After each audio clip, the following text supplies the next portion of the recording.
자, 대장동 윤석열 게이트. 여러분은 어떻게 생각하십니까? 대장동의 윤석열 게이트라는 게, 글쎄요. 그래, 그럴만도 해. 라고 생각을 하십니까? 야, 정말, 저거는, 이미 뭔가, 글쎄요. 패색이, 짙다고 얘기를 해야 될까요? 뭔가 참 새 분리를 느끼지 않고서는 저렇게 강경한 어조로, 얘기를 안 할 텐데, 라고 하는 분들이 상대적으로 아마 우리 시청자 여러분들 중에서도 더 많을 거라고 저는 판단이 되는데요. 네. 바로, 민주당 측이 윤석열 게이트라고 얘기한 적은 이번이 처음입니다. 대놓고 얘기를 한 거죠. 네. 자, 이재명 후보가 어제 한 라디오에 나와가지고 이렇게 얘기를 한 겁니다. 이 범죄 집단에 종잣돈 마련하도록 수사에 놓고도 봐준 사람이 윤석열이다. 봐준 사람이 윤석열이다. 제일 큰 공헌을 했다. 그래서 대장동 사건은 바로 윤석열 게이트다라고 얘기를 한 것이죠. 네, 이재명 후보의 말은 이어집니다. 그 범죄 집단이 그렇게 얘기를 한다. 이재명 10년 찔렀는데 씨알이 안 먹힌다. 이재명은 공산당이다. 우리한테 돈 다 뺏어간다. 1,100원도 뺏어갔다. 라고 남욱 일당들 그 7명이 이제 그렇게 얘기를 했다는 거를 이재명이 라디오에 와서 얘기를 한 겁니다. 예, 이 후보 얘기가 그대로 넘어갑니다. 우리가 이재명한테 돈 준 일이 없다. 이재명은 우리를 괴롭히기만 했다. 우리 돈 주고 받은 거 절대 이재명 알면 안 된다. 이게 전부 세 사람이 한 얘기라고 자기 얘기를 저렇게 라디오에 와서 이재명이 얘기를 했다는 겁니다. 예, 조금 더 살펴봐 드릴까요? 이 사람들이 국민의힘 윤석열 대선 후보에 대해서는 우리하고 욕하고 싸우는 사이다. 자기들하고 욕하고 싸이는 사이다. 누가? 윤석열이 그렇다는 얘기입니다. 윤석열이 나한테 앞으로는 더 못 봐주겠다. 그렇게 얘기를 했다. 검사들 돈 좋아한다. 윤석열은 내 카드 하나면은 죽는다. 영장 나오면 바로 윤석열은 죽는다. 그런 얘기를 했다면서 객관적으로 누가 의심을 받아야 하느냐라고 이재명이 얘기를 한 겁니다. 어디에서? 라디오 프로그램에 나와서. 예, 계속 또 이어지네요. 제가 확실하게 규정하는데 현직 검사여서 드러나지 않았을 뿐이지 이건 검찰 게이트다. 그리고 윤석열 게이트다. 그리고 윤석열이 몸통이라고 나는 100% 확신을 하고 있다. 그래서 내가 특검하자고 제안을 한 것이다. 그러면서 대통령 선거가 끝나도 특검을 하는데 동의하냐고 윤 후보를 향해 거듭 물었다. 네. 필요하면 자꾸 거짓말하지 말고 있는 자료 갖고 객관적으로 토론을 하자. 원하면 얼마든지 토론을 하자. 주제 본인들이 마음대로 정하고 시기 마음대로 정하고 방식 마음대로 정하고 장소도 너희들 마음대로 정해서 특검은 반드시 끝까지 파헤쳐 책임을 져야 한다. 왜? 나는 이 대장동이 윤석열 게이트, 검찰 게이트라고 생각을 하기 때문에 그렇다라고 얘기를 한 것입니다. 네. 지금까지 윤석열 게이트라고 얘기를 한 거는 이제 이번이 처음입니다. 그러니까 이것도 이제 참모 회의에서 그 선대본 회의에서 당연히 논의가 됐겠죠. 자, 이제 시간도 며칠 안 남았으니까 이제 대장동 게이트, 이른바 이재명 게이트, 화천대유 게이트, 김만배 게이트 이렇게 이 규정 짓는 말을 이제 윤석열 게이트로 국면 전환을 하자. 내가 이걸 어디 라디오라든가 방송에 나가지고 그럼 처음 얘기를 하겠다라고 참모들하고 회의할 때 참모들도 예, 뭐 지금 다른 대안이 별로 없는 것 같습니다. 뭐 이런 식으로 이제 당연히 했겠죠. 이걸 뭐 본인이 이렇게 갑자기 생각이 나가지고 윤석열 게이트다라고 툭 던지지는 않습니다. 정치인의요 한마디 한마디는 다 계산된 그 화법입니다. 예. 실수로 그렇게 얘기를 했다 그렇게 보여도 사실은 실수가 아닙니다. 네. 그 한마디 한마디가 어떻게 이 기사가 나가면은 이 국민들이 어떻게 생각하고 다 그거를 감안을 하는 것이죠. 더더군다나요. 예, 더욱이 대선을 코앞에 둔 지금 상황에서 한 표가 급한데 그냥 툭 던지겠습니까? 절대 그렇지 않습니다. 특히 대선 국면에서는 모든 언행이 다 이 참모들과의 회의를 통해서 결정이 되기 때문에 예, 그렇습니다. 그러니까 이것도 철저하게 대장동을 우리가 국면을 전환을 해야 된다. 어떻게? 윤석열 게이트라고 그렇게 아주 명칭부터 세게 전환을 해야 된다라고 얘기를 한 겁니다. 정말 아주 점점 이제 험해집니다. 대선이. 네, 아주 막말도 이제 막 나오고 급기야 이제 대장동 그 사태를 윤석열이 주동한 윤석열이 몸통인 윤석열 게이트라고 얘기를 했는데요. 참 글쎄요. 근거는 별로 없습니다. 근거는 대장동의 자금으로 쓰인 돈 중에 일부가 부산저축은행에서 대출을 받아가지고 들어온 돈인데, 그런 부산저축은행 대출 비리 사건을 담당을 한 수사 팀장이 바로 윤석열이었는데, 그 부산대출은행 불법 대출 사건을 눈 감아줬다. 그러니까 돈이 연원을 따지면은 부산저축은행에서 불법 대출을 받은 거가 시발점이 됐으니까 그 검사였던 윤석열이 몸통 아니냐라는 그런 논법인데요. 글쎄요. 네. 그러면 저 7명이 1,600억, 1,650억을 이른바 시쳇말로 헤쳐먹었다고 그러죠. 예, 아주 뭉터기 돈을 7명이 소수, 예, 한 줌도 안 되는 7명이 그거를 다 주머니에 인마이 포켓 한 거를 어떻게 설명을 하려고 이 부산저축은행 돈만 갖고 따지는지, 글쎄요. 그 논리에 저는 허점이 숭숭 뚫렸다고 저는 봅니다. 네. 여기서 끝나지가 않죠. 예, 겁대가리 없이 국민에게 달려들어 라는 말도 또 서슴없이 합니다. 정말 뭐 험해지고 이제 만약에 앞선 후보라면, 예컨대 앞선 후보라면은 이런 겁대가리라든가 이런 처음 윤석열 게이트라는 거를 꺼내지를 않겠죠. 왜? 앞선 상황에서 긁어부스럼을 만들 필요가 없지 않습니까? 뒤처져 있기 때문에 그것을 역전을 하기 위해서 이렇게 험한 그런 이제 워딩을 쏟아내는 건데요. 네. 자, 이 대장동 게이트는 어떻습니까? 자기가 성남시장할 때 최대의 치적이라고 얘기를 하지 않았습니까? 최대의 치적. 네, 그러고 이른바 민간 개발로 다 퉁치면은 이 성남시에 돌아올 돈이 하나도 없었는데, 그래도 예, 1,수백억을 자기가 갖고 왔다. 이게 자기가 설계해서 갖고 왔다. 설계자도 나다라고 얘기를 그때 했었지 않습니까? 그러면서 이제 갖고 온 돈만, 예, 일부를 갖고 온 돈만 그게 잘한 거 아니냐, 오히려 박수를 쳐야 된다, 그런 논리로 나옵니다만은 총체적으로 봐야죠. 저 아까 말씀드린 7명이 6,800억, 뭐 이것저것 따지면 한 8,000억 정도 됩니다만은, 네, 현금으로 따져가 6,800억을 그들 수중에 주머니에 돈을 쟁여놨다라고 하는 거는 설명을 못합니다. 설명을. 네.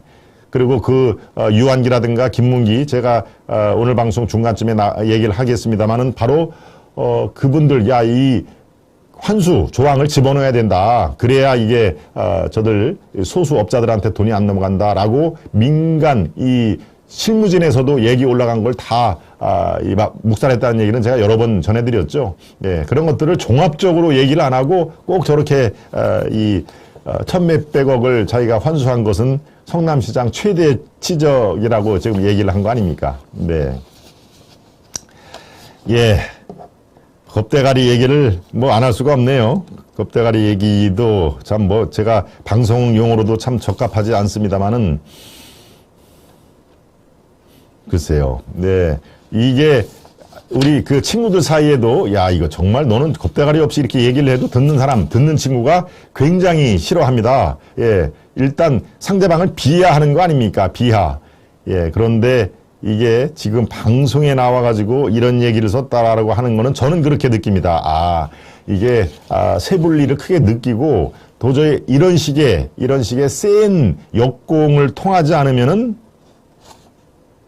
이게 뒤집기가 쉽지가 않겠구나. 제가 어제 월요일날 제가 이 시간 11시 김동완의 하이파이브 시간에 제가 말씀을 드렸죠. 대선판이 기울어졌다라고 얘기를 말씀을 드립니다. 이제 대선판이 기울어지고 이재명이 기울어진 대선판을 이렇게 역전을 시키기에는 그 손에 든 카드가 별로 없어 보인다라는 얘기를 제가 그래서 드린 것인데, 바로 그런 겁니다. 이렇게 아주 센 워딩이 나오는 거는요. 예, 겁대가리 없이 이런 얘기. 예, 겁대가리 없이는 어디서 얘기를 했는지 그것까지 말씀을 좀 드려보내겠습니다. 네. 네, 이거는 이제 이른바 적폐수사 관련입니다. 예, 최근 토론에서 윤석열은 죽어라는 대장동 녹취록을 그대로 읽었죠. 누가? 이재명이 22일 부천역 연설에서 그렇게 얘기를 했습니다. 부천역. 윤석열을 겨냥해서 지가 해먹어 놓고 남에게 뒤집어 씌웠다. 예, 지가 해먹어 놓고 남에게 뒤집어 씌웠다. 예, 또 같은 날 충북 청주에서 윤석열의 적폐 수사 발언에 대해서 감히 선출된 권력으로부터 임명받은 임명 권력이 겁대가리 없이 건방지게 국민에게 달려든 거다. 어디에 함부로 이렇게 적폐 수사를 하겠다라고 현재 정부를 이렇게 범죄 집단으로 몰아라고 하면서 겁대가리 없이 건방지게 국민에게 달려든 것이다. 군사 정권보다도 훨씬 더 심각한 검찰 독재가 시작될 수 있다. 네, 바로 이렇게 워딩 자체가 평상시면 나올 수 없는 워딩입니다. 제가 말씀을 드렸죠. 가까운 친구 사이에도 누가 A가 B에 너 참 진짜 아주 뭐 겁대가리 없이 그런 말 한다라고 하면은 싸움 납니다. 실제로 그거는 뭐 싸움이 날 수밖에 없죠. 그만큼 아주 비속어, 남을 비하하는 비속어인데 글쎄요. 유력한 대선 후보가 이제 상대방 예, 같이 유력 후보인 제1야당 후보를 이제 겁대가리 없이 국민들에게 달려드는 격이다라고 얘기를 한 게, 지금 상당히, 세불리를 느끼고 있어서 이거를 빨리 역전을 시키려고 조급증에 빠져 있구나라는 그런 상황을 제가 이렇게 간파를 했습니다. 제 나름대로 시각으로 보는 견지는 그렇습니다. 네. 이번 선거는 정말 뭐 여러 가지로 제가 서두에 말씀드린다시피 아주 역대 선거하고 많은 차별화가 이루어졌죠. 네, 정말 아주 퍼포먼스가 또 왜 이렇게 많이 나옵니까? 어퍼컷 퍼포먼스에 의해서 이제 발차기. 어제 허경영 후보는 바로 제 옆자리에 이 자리에 나와가지고 무궁화 이 발차기라고 그랬죠? 무궁화 발차기. 무궁화 발차기를 하도 따라 할 게 없으니까 이제 자기의 무궁화 발차기도 이렇게 따라하느냐라고 그렇게 아주 헛웃음을 쳤더군요. 자, 폭력적인 퍼포먼스 또 말초적인 상대방에 대한 조롱이 난무하고 있다. 이른바 대선이 상당히 저급해지고 있다라는 분석도 나오는데요. 여러분들은 어떻게 동의를 하시는지 모르겠습니다. 네, 관련 기사로 여러분을 보여드리겠습니다. 사진은 당연히 저렇게 나오겠죠. 일단 사진을 먼저 볼까요? 그 밑에 쭉 보면은요. 어퍼컷 세러머니, 그 다음에 이재명의 그 발차기 얘기가 쭉 나오죠. 그 외에는 나오지가 않군요. 네, 여러분 뭐 어퍼컷하고 발차기 이거는 뭐 많이들 보셨을 테니까. 네, 바로 요즘의 선거를 여러 가지로 분석을 할 수가 있겠습니다만은 거대 담론 논쟁이 한국은 뭐 이렇게 가야 된다. 세계 속에서 이런 방향타를 지금 잃었지만 우리 대한민국은 경제는 이렇고 정치는 이렇고 특히 외교 안보는 미국, 중국, 일본, 북한 이런 그 열강에 맞춰가지고 이렇게 가야 된다라고 하는 이른바 거대 담론. 예, 저 사진이 지금 이제 나오죠. 예, 거대 담론은 사실 실종된 지가 오래다. 퍼포먼스 경쟁에 저런 퍼포먼스. 예, 안철수도 여기에 가세가 됐습니다. 안철수도 야구방망이를 갖고 나와가지고 스윙을 하더군요. 스윙. 예. 그러니까 하여튼 이제 퍼포먼스는 왜 저렇게 후보들이, 할 수밖에 없냐면 저렇게 사진 기자들이 사진을 찍고 방송 기자들이 방송을 촬영을 하기 때문에 그렇습니다. 이른바 시각 효과가 어느 정도 담보가 되기 때문에 그리고 시청률도 저걸 틀어주면은, 이렇게, 보죠. 이렇게 말만 하는 것보다는 그러니까 항상 이런 그 신문 방송이라든가 온라인 매체에 주목을 받고 또 그쪽에서 다뤄주니까 저렇게 퍼포먼스에 대한 유혹에 빠지는 것이죠. 예, 첫 번째 윤석열이 그 어퍼컷 얘기를 하니까 곧 이재명이 저렇게 발차기, 예, 허경영 후보 얘기대로 하면 무궁화 발차기로 따라왔고 세 번째 안철수가 이제 야구방망이로 스윙하는 모습을 그렇게 아주 연출이 됐죠. 네. 자, 거대 담론 논쟁이 실종됐다. 또는 토론 대신 독소를 주고받았다. 2차 TV 토론 때도 마찬가지죠. 이렇게 주고받고 하는 토론이 아니라 아주 벌써 이재명 후보 같은 경우는 눈초리가 아주 싸납죠. 이렇게. 예, 그래서 관상이 누가, 제가 김동원의 하이파이브 시간에도 말씀을 드렸습니다. 관상가가 살쾡이라고 얘기를 했었죠. 살쾡이. 그 다음에 윤석열 후보는 뭐라고 그랬나요? 악어라고 그랬습니다. 네. 살쾡이도 악어의 싸움이라고 그때 얘기를 한 것이죠. 예, 또 세 번째는 상대방을 이렇게 존중하지 않고 조롱한다.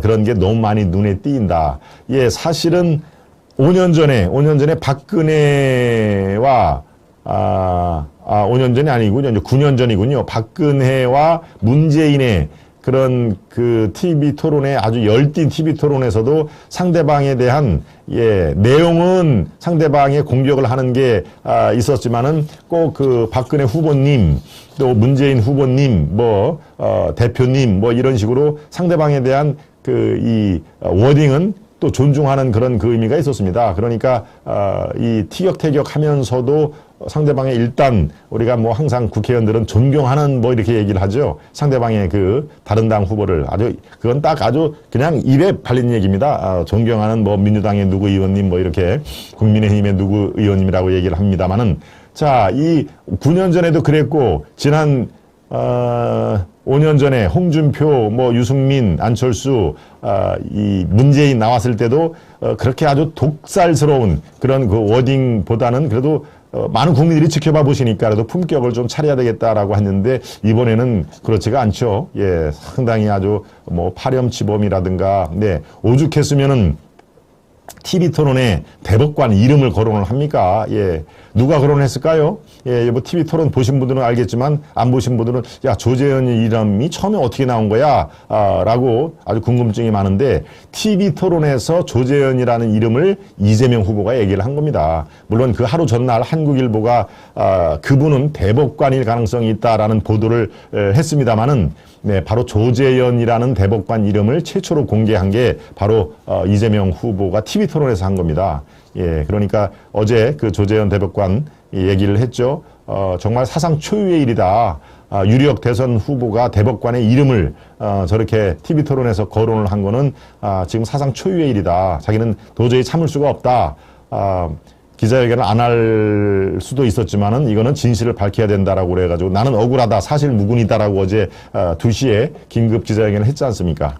네, 그런 식으로 TV 토론에서 지금 이제 이른바 지켜야 될 금도를 이미 넘어서는 모습이 많이 포착이 됐다. 그래서 대선이 점점 가면 갈수록 품격화되기보다는 아주 조롱과 저급의 상징으로 지금 돼 있다라는 말씀을 제가 드립니다. 예. 우리 시청자 여러분, 지금 속속들이 들어와 주고 계시네요. 김재선님, 잔머리는 좋을 줄 몰라도 눈 작은 사람이, 피닉스님, SO님, 홍용일님, 자쿠라님, 그렇군요.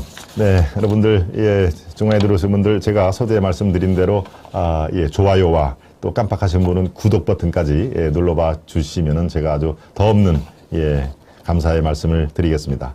네, 어제 김문기 전 도시 성남도계공의 김문기 본부장이었죠. 예, 상당히 고위직이었는데 유족들이 또 관련 내용을 공개를 했습니다.